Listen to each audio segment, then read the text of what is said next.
오늘은 성령이 우리 가운데 능력 가운데 열매 맺어 가실 두 번째 특징이죠. 희락. 오늘날 우리 삶에는 기쁨으로 더 쉽게 통용되는 단어인데요. 그래서 저도 우리에게 조금 어색하게 느껴지는 희락이란 단어보다는 오늘 설교에서 기쁨이란 단어를 사용하고자 합니다. 지난주 우리가 함께 나눴던 성령의 열매의 첫 번째 특징 사랑과는 달리요. 성경에서 기쁨이란 단어에 관해서는 특별한 성경적 정의를 말하지 않습니다. 그 이유는 아마도 기쁨이란 단어가 쉽게 정의될 수 없고 또한 굳이 정의하지 않아도 그것이 무엇인지를 우리는 삶의 경험들을 통해 충분히 알아갈 수 있기 때문이 아닐까 싶습니다.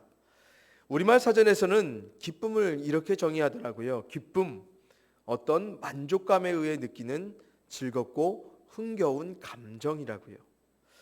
세상에 일반적으로 정의된 기쁨은 감정에 초점을 맞춥니다. 또한 이런 감정을 유발하는 근원을 자신이 경험하고 느끼는 만족감이라고 말하죠.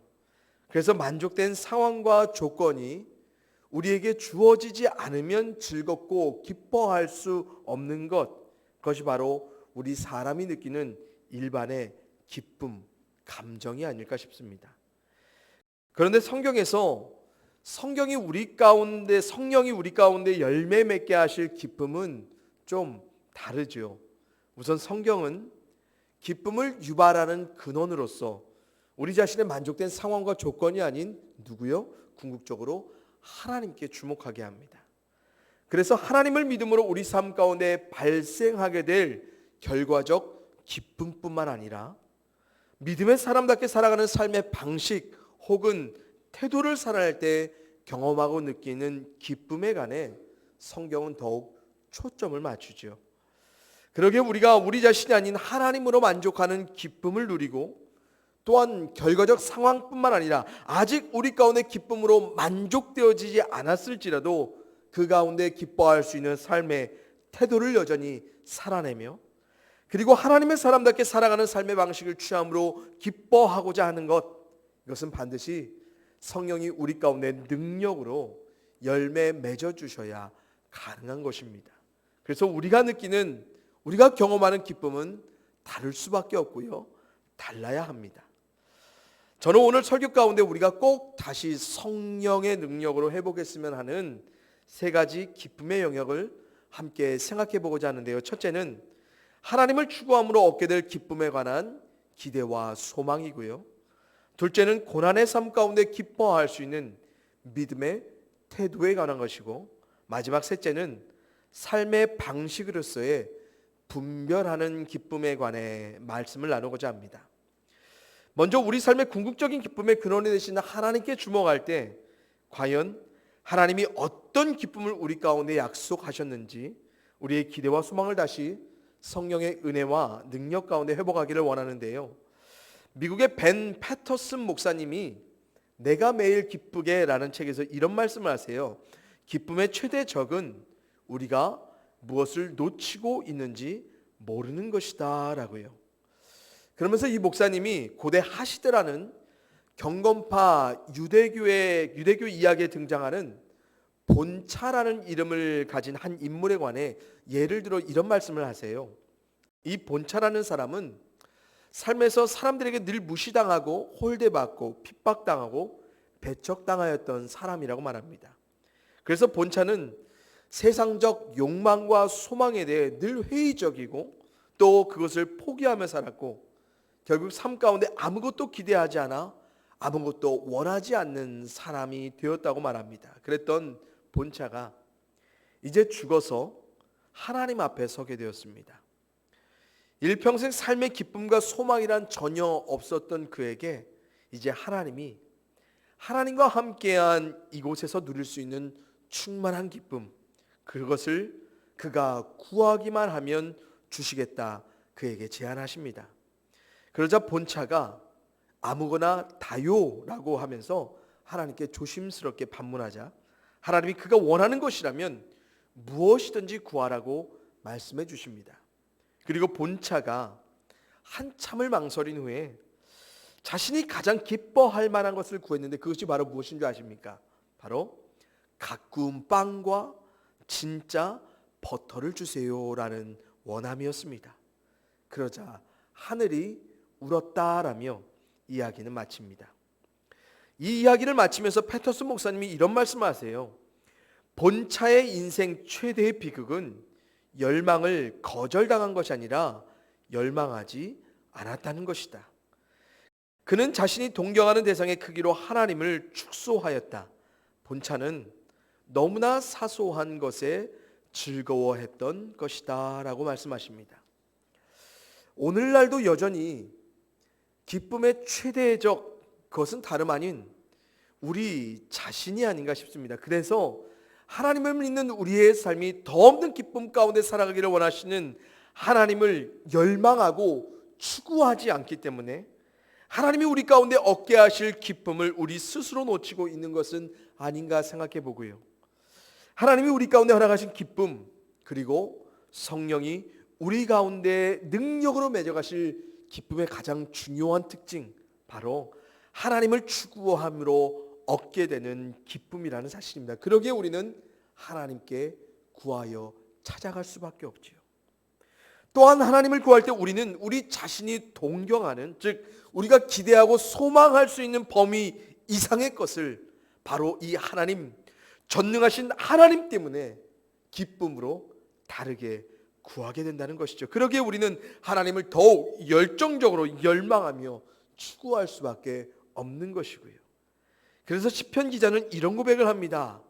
주를 찾는 자는 다 주 안에서 즐거워하고 기뻐하게 하시며 주의 구원을 사랑하는 자는 항상 말하기를 여호와는 위대하시다 하게 하소서. 아멘. 주님을 찾는 자는 다 누구 안에서요? 다 주님 안에서 즐거워하고 기뻐하게 하시는 우리의 주 하나님. 그럼 하나님을 왜 찾아갑니까?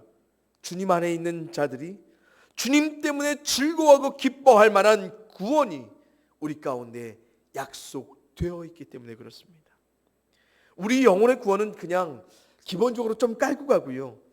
시편 기자가 여기서 말한 구원은요, 우리 삶의 일상에 주어지는 순간순간의 구원을 의미합니다. 그래서 전능하신 하나님을 통해 삶의 구원을 확신하며 기대하고 소망하는 자, 즐거워하고 기뻐합니다. 그리고 하나님의 구원을 또 다른 기쁨 가운데 사랑함으로 다시 찾아가게 되고요.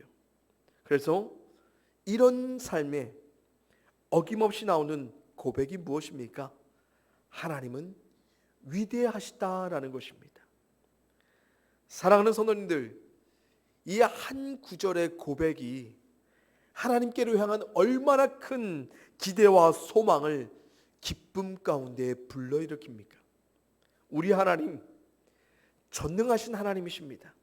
이 하나님, 그냥 당신이 전능한 하나님의 전능한 능력을 갖고 계심을 우리가 그림에 떡 보듯 단지 그런 전능함으로 존재하는 것만을 단지 우리가 믿고 있는 것으로 끝내기 원하지 않으신다는 거예요. 대신 뭘 원하십니까? 우리 삶 가운데 구원의 행위를 베푸실 하나님으로 우리가 즐거워하고 기뻐하라라고 말씀하신다는 것입니다. 그래서 전능하신 하나님의 그 크심 그대로의 구원을 우리 삶을 통해 누리고 경험하며 즐거워하고 기뻐하며 사는 것, 그것이 바로 우리가 추구해야 될 기쁨의 삶입니다. 그리고 하나님의 위대하심을 우리는 고백하게 되는 것이고요. 그러기에 우리가 잘 아는 스바냐 선지자가 이 하나님이 너의 하나님이라 말하며 이렇게 선포하죠. 스바냐 3장 17절입니다. 너의 하나님 여호와가 너의 가운데에 계시니 그는 구원을 베푸실 전능자이시라. 그가 너로 말미암아 기쁨을 이기지 못하시며 너를 잠잠히 사랑하시며 너로 말미암아 즐거이 부르며 기뻐하시리라 하리라. 아멘.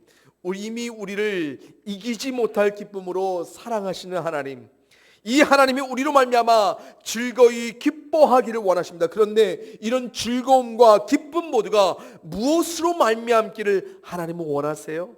바로 전능한 하나님이 베풀어 구원하실 우리가 그것을 경험하는 것을 통해 바로 이것으로 말미암아 너무나 즐거워하며 기뻐하시는 하나님이 우리에게 늘 영원히 계시다는 사실입니다. 이 전능하신 하나님이 기쁨으로 즐거움으로 베푸시는 구원이 있는 너의 하나님이 있는 삶, 이것이 바로 하나님을 통해 우리가 추구해야 할, 또한 우리가 회복해야 할 근원적인 기쁨인 것입니다. 그러기에 이런 전능한 하나님이 베풀어 가실 구원을 힘입고 살아가고자 하는 자의 삶에 나타나는 삶의 태도가 무엇입니까? 그것은 바로 삶의 고난, 즉 어려움과 괴로움 가운데서도 여전히 하나님 때문에 기뻐하는 삶의 태도를 취한다는 것입니다. 앞서 정의한 것처럼 세상이 말하는 기쁨은 만족할 만한 상황과 조건이 결과적으로 주어질 때에만 누릴 수 있는 것입니다. 우리도 이런 기쁨을 결과적으로 전능하신 하나님의 구원을 통해 누리죠. 그러나 더 나아가 전능하신 하나님의 구원을 믿음으로 확신하는 우리라면 우리는 삶의 어떠한 가정 가운데서도 반드시 우리 삶의 구원을 베푸신 하나님이 계시기에 우리는 기뻐할 수 있다라고 성경은 수없이 우리 가운데 증거합니다. 그러기에 우리가 삶에 마주하는 모든 어려움과 괴로움 가운데서도 우리는 우리에게 구원을 베푸실 전능하신 하나님이 결과 지어주실 믿음으로 삶의 모든 과정을 어떠한 믿음의 태도로요 기뻐하며 살아가는 것이고요. 신약 성경을 기록한 헬라어에 보면요, 기쁨과 은혜를 가리키는 어근이 같습니다. 각각 건강과 안녕을 뜻하는 헬라어 명사 카르라는 어근을 통해서 기쁨은 카라, 은혜는 카리스라는 단어가 사용됩니다. 성경 속에 나타난 실제 사건들로 좀 연관지어 생각해 본다면요, 저는 하나님이 우리 가운데 경험케 하실 기쁨은 하나님의 은혜와 깊은 관련이 있다고 생각합니다. 여러분, 은혜의 특징이 무엇입니까? 우리에게서 시작하지 않는 오직 하나님으로부터 시작된 그 무엇이 은혜죠. 그러기에 우리가 흔히 하나님의 구원을 은혜라고 말합니다. 그래서 하나님이 베푸실 전능한 구원을 은혜 가운데 바라본다는 것은요, 철저히 우리로 인해 결과되어지지 않을 것을 기대하고 소망하는 것입니다. 그래서 우리가 기쁜 것입니다. 왜요? 우리의 모든 삶을 전능하신 하나님이 원하시는 방법과 결과대로 우리가 처한 상황과 조건을 넘어선 은혜로 구원하여 주실 것이기 때문입니다. 그래서 하나님의 구원이 은혜되려면, 그리고 우리가 은혜 안에 기뻐하려면 우리는 우리가 처한 상황과 조건에 대하여 우리가 볼 수 있는 결과 너머의 다음을 하나님의 관점으로, 하나님이 풀어가실 관점으로 바라볼 때 우리는 기뻐하며 살아갈 수 있는 것이고요. 그런데 이걸 누가? 성령 하나님께서 그것도 능력으로 하나님의 은혜 안에 하나님의 전능한 구원을 기대하고 소망하는 기쁨을 우리 가운데 열매 맺어 주신다고 약속해 주시죠. 하나님의 심판 아래 재앙의 때를 살아갔던 이스라엘을 향해 하나님이 예레미야를 통해 예레미야 29장 11절에서 이렇게 말씀하십니다. 여호와의 말씀이니라. 너희를 향한 나의 생각을 내가 아나니 평안이요 재앙이 아니니라. 너희에게 미래와 희망을 주는 것이니라. 아멘. 이스라엘을 향한 하나님의 생각, 결국은 평안이자 미래이자 희망이라 말씀하십니다. 그런데 이런 하나님의 생각을 어디에서 알아가라고 말씀하십니까? 바로 재앙의 삶의 한복판에서요.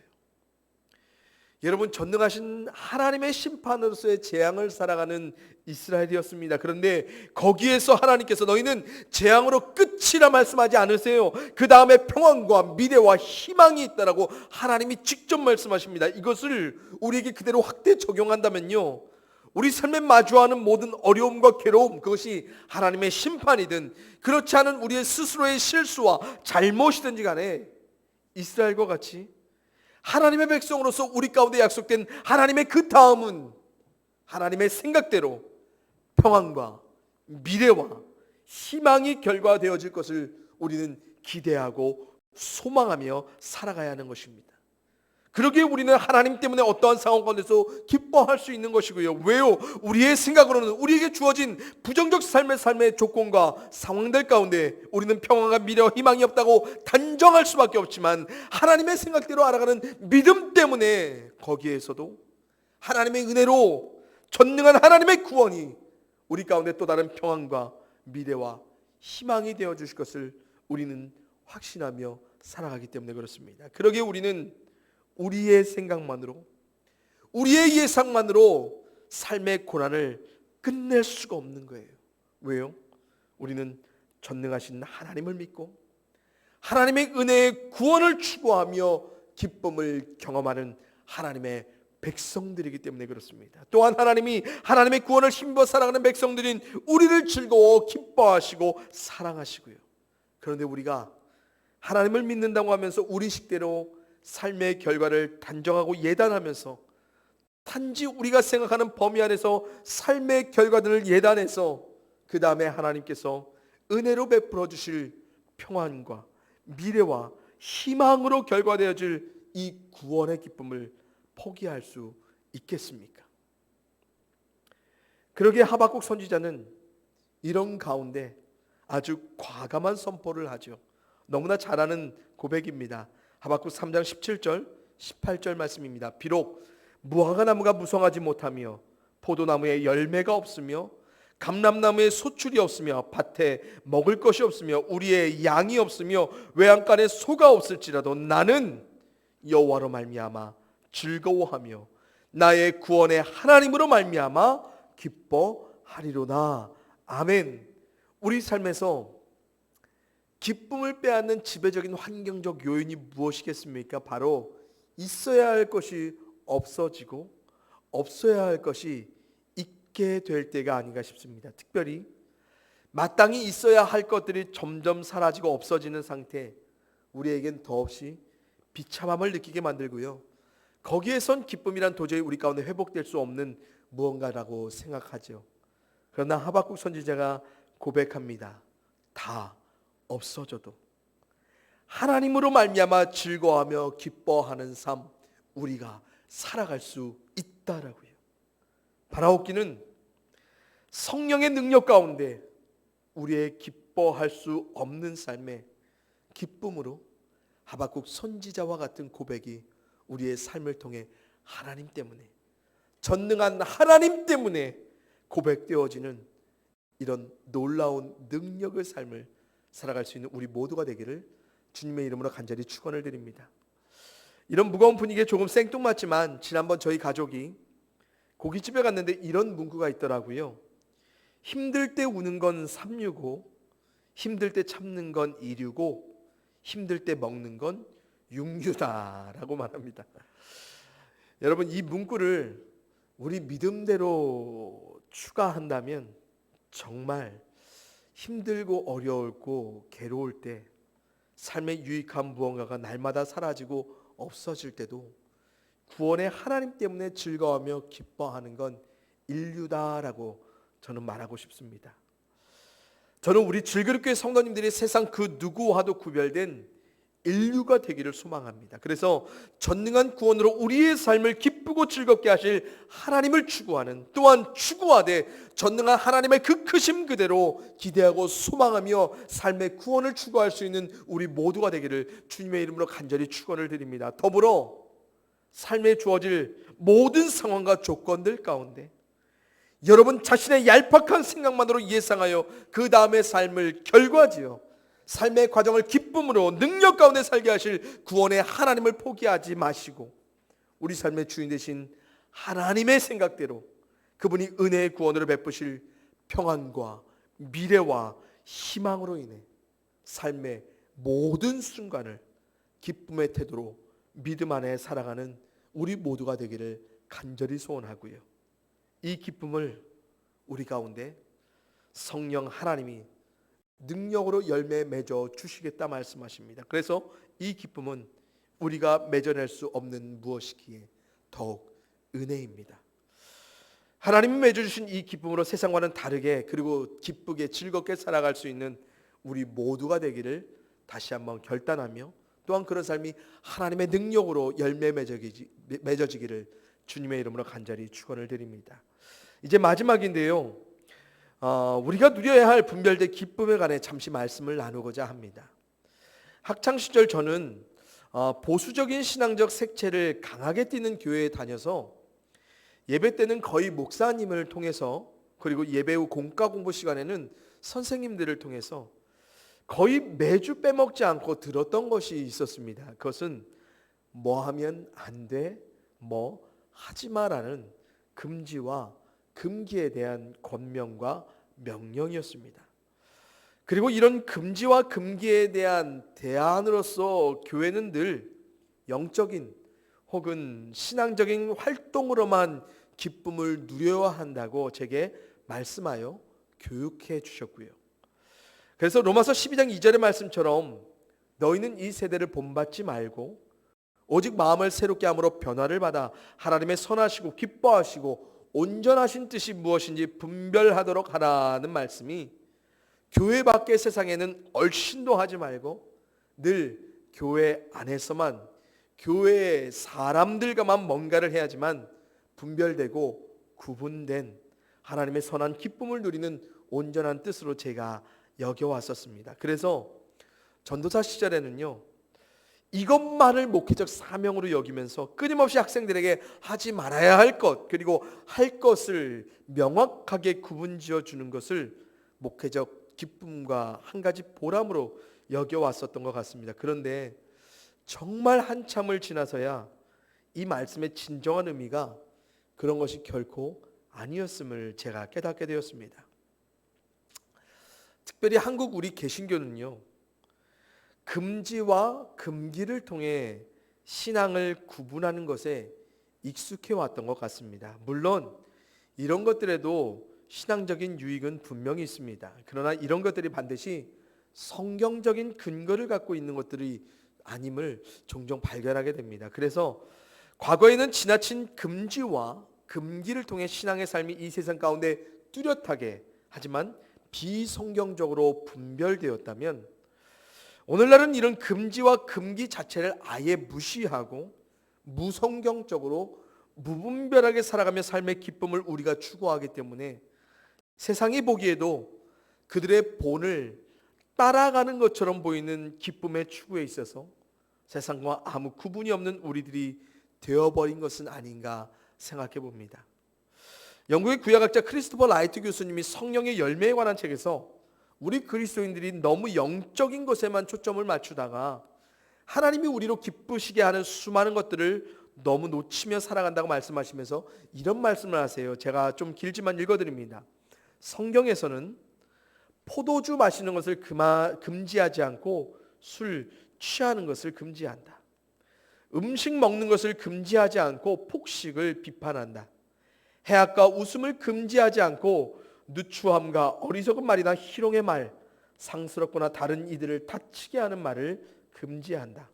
성경은 우리에게 기쁨을 위한 여지와 여유를 넘치도록 제공하지만 축하가 타락으로 변질되도록 내버려 두지 말라고 경고한다라고 말씀하십니다. 여러분, 우리는 이 세대가 우리로 기쁘게 할 만한 수많은 것들을 잘 분별하며 하나님의 뜻하심 가운데 선하게 기뻐하며 온전하게 성경적으로 살아가야 합니다.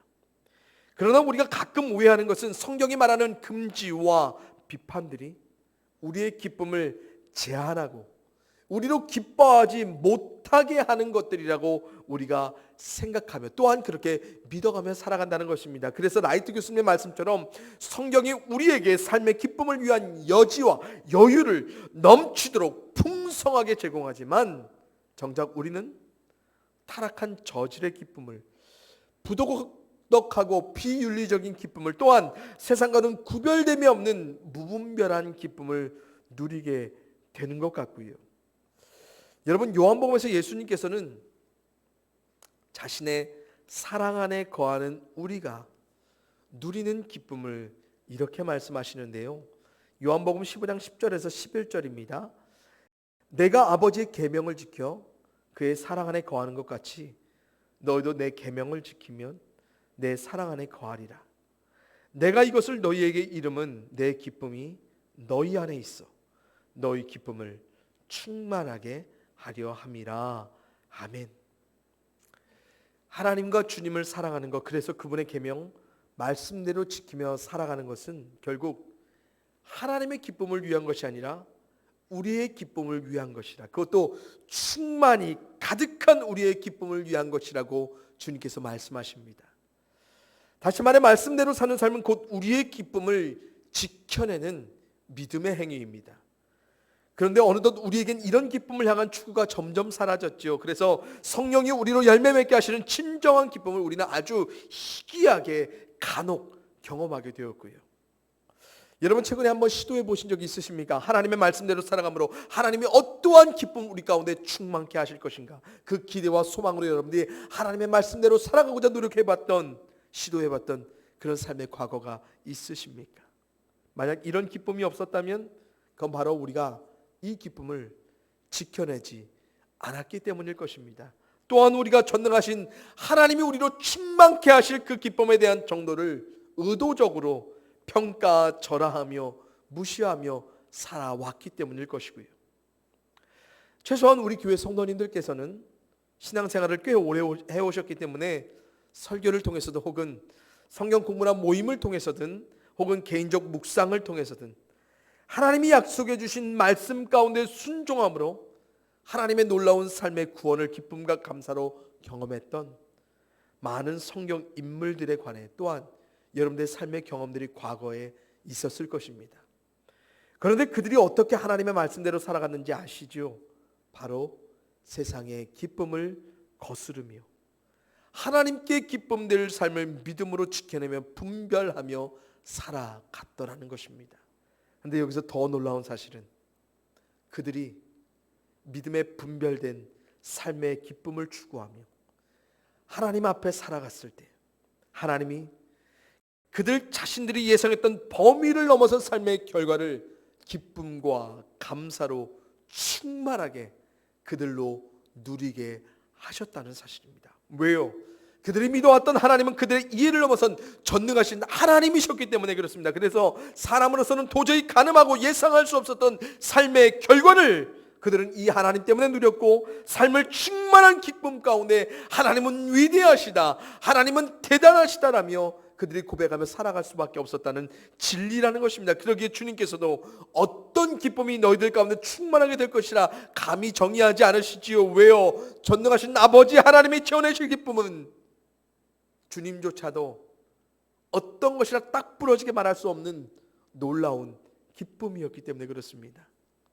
사랑하는 우리 칠그릇교회 성도님들, 전능하신 하나님이 우리 가운데 성령의 능력으로 반드시 열매 맺어 지켜내실 삶의 기쁨을 놓치며 살아가지 마십시오. 왜냐하면 하나님이 우리 가운데 기쁘시게 하실 때는 우리가 예상하고 기뻐 가늠할 수 없는 충만한 기쁨으로 채워내실 것이고요, 그리고 하나님이 우리의 삶에 위대하시다는 고백이 튀어나올 정도의 놀라운 기쁨과 즐거움을 하나님 우리 가운데 허락하여 주실 것이기 때문에 그렇습니다.